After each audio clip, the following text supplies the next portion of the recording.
तो नमस्ते प्रणाम। हम खेसारी लाल यादव सबके गोड़ छुके गोड़ लगता नहीं। और थैंक यू सो मच आप सबका कि आपने चुम्मा चुम्मा को और सारेगामा हम बसपरी को इतना प्यार दिया और एक नंबर ट्रेंडिंग पे ट्रेंड कराया, उसके लिए दिल से धन्यवाद। और 15 मिलियन भी हो गया है उसका। तो ऐसे ही प्यार और आशीर्वाद देते रहिए। और हो सकता है कि राजा राम जो मूवी है मेरी, उस फिल्म का गाना है, बहुत जल्दी 2-3 दिन में आप सबके बीच में एक और बेहतर गाने जाएंगे। हाँ, तो काजल राघवानी के बारे में खेसारी लाल यादव क्या बोले हैं वीडियो में देखिए आप। काजल राघवानी फड़फड़ा रही है, वो सोच रही है कि हम ही बोलेंगे, लेकिन खेसारी लाल यादव ने भी लाइव आकर ऐसे बात बोले हैं काजल राघवानी के बारे में कि आप सब सुन के तंग रह जाएंगे। तो आशा करते हैं कि वीडियो आप जहाँ तक देखेंगे, जब तक खेसारी लाल यादव अपने बातें नहीं बोल रहे हैं। खेसारी लाल यादव मतलब खेसारी लाल यादव के बारे में आप सब जानते ही हैं कि अपने परिवार से कितना प्यार करते हैं, अपने फैमिली से कितना प्यार करते हैं।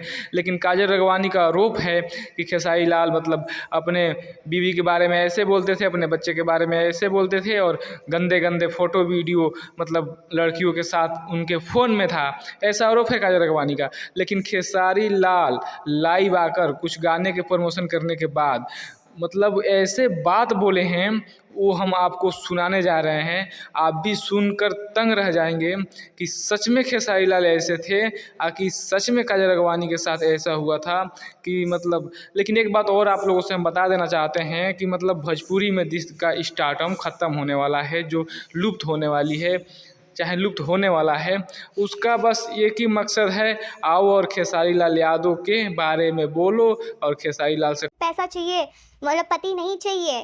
और आज उनकी बीवी के लिए जो वो इतना जो सबके सामने अच्छे बन रहे हैं, बिल्कुल भी अच्छा नहीं है। और जैसे कि उनके मोबाइल में मैंने कई लड़कियों के न्यूड वीडियो और स्क्रीनशॉट मारे हुए फ़ोटोज़ बहुत देखे। खेसारी जी के मोबाइल में? यस, वो जिस भी लड़की के साथ बात करते थे तो वो उसके साथ स्क्रीनशॉट मारते थे और सामने लड़की न्यूड रहती थी। और जब अक्षरा जी ने कहा होगा शादी वादी के लिए, घर बसाने के लिए, ऑब्वियसली कोई भी लड़की कहेगी जब तुम वही रीजन होगा जो मुझे वादे किए थे, शायद अक्षरा जी को भी किए होंगे। ऐसा मगरमच्छ के आंसू लेके आना होता है। प्यार करता हूँ बाबू, मैं मर जाऊंगा, मैं जी नहीं पाऊंगा, मुझे धोखा मत देना, मैं पता नहीं क्या कर लूंगा, प्लीज प्लीज प्लीज फलाना सारी चीजें जब अक्षरा जी के साथ हुई थी, जब हो गया सारा चीज, ब्रेकअप हो गया था, तब केसारी जी ने स्टेटमेंट दिया सबके सामने चिल्ला चिल्ला के। ये मैं बोल रही थी आपसे शायद, तब चिल्ला चिल्ला के बोल रहे थे कि जो उस लड़की के साथ काम करेगा उसकी मैं शक्ल नहीं देखूंगा।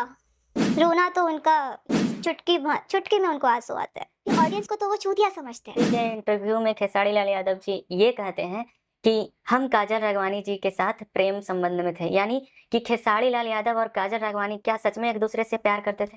वो जग जाहिर है, चलो वो हमारे रिलेशंस थे। वो कि जो अभिनेत्री पावर स्टार पवन सिंह और ट्रेंडिंग स्टार खेसारी लाल यादव, ये दोनों के साथ काम करेंगे तभी अभिनेत्री बड़ी दिखेगी? मुझे नहीं लगता, बिल्कुल भी नहीं लगता। तो हीरो लोगों का ये रहता है ना कि हमारा बजट बढ़ना चाहिए, लेकिन हीरोइन का बजट बिल्कुल नहीं बढ़ना चाहिए। हीरोइनें दबनी चाहिए। अगर वो कहीं जैसे डोनेट करते हैं कोई चीज है, तो वो अपने पैसे से थोड़ी डोनेट करते हैं, नहीं, स्पॉन्सर्स होते हैं ना, बस उनके हाथों से करवाते हैं। मेरे सामने कॉल करते हैं, अच्छा बेटा एक काम करो, वो न्यूज़ वाले को बुला दो, उसको न्यूज़ वाले को बुला दो, उसको बुला दो, हम लोग वहाँ जाएंगे, 10-50 हज़ार दे देंगे, एक न्यूज़ में अपना कंट्रोवर्सी, अपना जो उनको है भाई इस चीज़ का सबके सामने जाना है और देना है और हाईलाइट होना है। लेकिन उसके बाद वो कब गए? श्याम देहाती जो राइटर थे वो उनकी डेथ हो गई, तो उनकी बीवी फोन कर करके थक गई, पर उन्होंने उनका बीवी का फोन नहीं उठाना, ना सपोर्ट किया। इस मामले में पवन जी को बहुत मानती हूँ कि वो चीज़ें उनको काफ़ी बड़े बड़े ऑफर्स आते हैं, लेकिन वो दर्शाते नहीं हैं, वो उसका घमंड लेके नहीं चलते हैं जितना घमंड खेसारी जी के पास है। भोजपुरी इंडस्ट्री में पवन सिंह जी का छवि जनता के नज़र में कुछ खराब